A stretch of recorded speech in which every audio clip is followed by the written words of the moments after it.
Hello everyone! I will be teaching today is a monochromatic watercolor painting.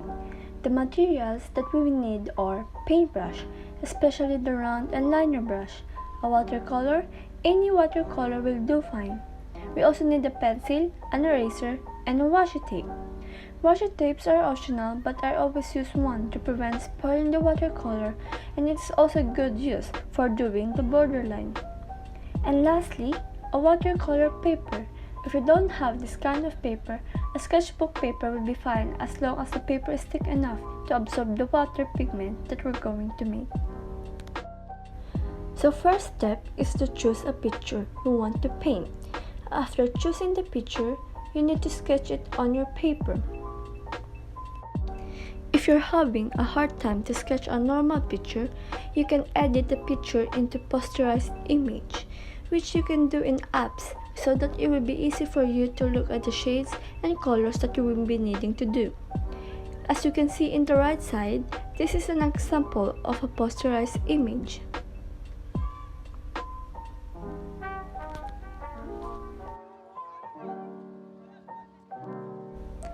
So after the sketching, as I told earlier, washi tapes are optional, but in here I'm doing it for the borderline of the top and bottom.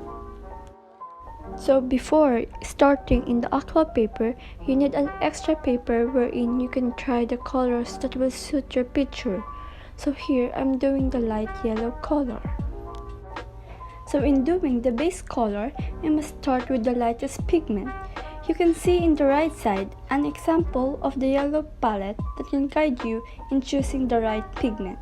So remember, the first is the base, which is the lightest color.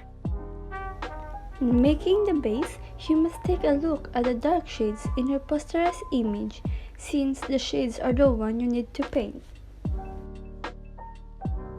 If you can see that your first base is dried enough, you can proceed to the next coating, and you can see in the curtains that I'm doing the dark shades. In the window part, it doesn't need to be that detailed, at least the image that you want to portray is visible. So after your first base and coating, you can see that the image is clear, and you can now continue to put the second layer, which is coloring it with yellowish color.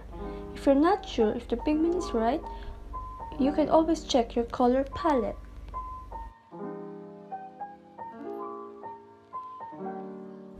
If you think it is enough, you can proceed in outlining the picture.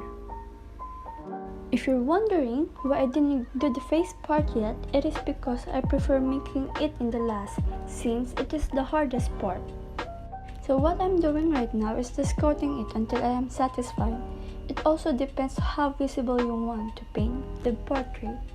And now we're gonna proceed to the face. So in doing this part, we need that hand of yours to be a little lighter to prevent much pressure on it, since making the face should be detailed. So after the face is done, I'm just coating again the outlines to make the image more visible. And one tip in outlining thin lines is that you should always put your brush straight, not slant, to avoid thick outlining. So the outcome is almost finished. Again, I'm just coating it to make it more visible.